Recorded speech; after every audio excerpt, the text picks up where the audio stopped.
So here's the pump that I've just got. It's an Etronic one. I've had some Etronic things before, and this one looks like quite a nice pump. It comes with adapters for a ball and for inflatables, which are in this little plastic bag here.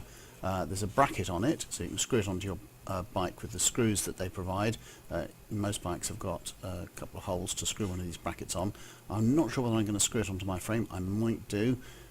It's just what I need really, because at the moment I've got a pump that unfolds on my main road bike, and that's a bit fiddly, so I think I'm going to change over to using this one, and I probably will put it on the frame.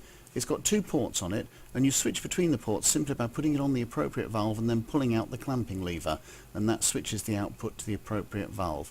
So let's just have a look at the bits that come with it, and then we'll show it actually in use.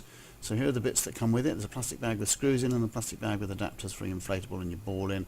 And there are the two heads and a nice little dust cap to protect them. Just been using this pump on a Shraeder valve. Note, you push this lever up to clamp it on, and to take it off again, you push the lever down and pull it straight off. So it's as easy as that. It does pump into a Shraeder valve. The thing I don't know about is whether it'll work on a Presta one, so we're going to find out. So I've got this fixed onto a Presta valve. You do need to push the little lever up, and that seems to close off the Shraeder valve and allow the Presta valve if it's pushed onto a Presta valve. Don't know quite how it works, but it's very clever.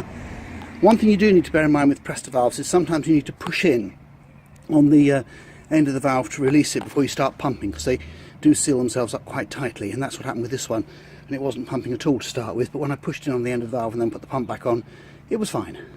If anybody struggles with their Presta valves, there's a little knurled screw which you have to do up to close the valve. You need to undo that and then push down on the end of the valve so you hear a little air hiss out before you put the pump on, and then you'll find you'll have no problem at all.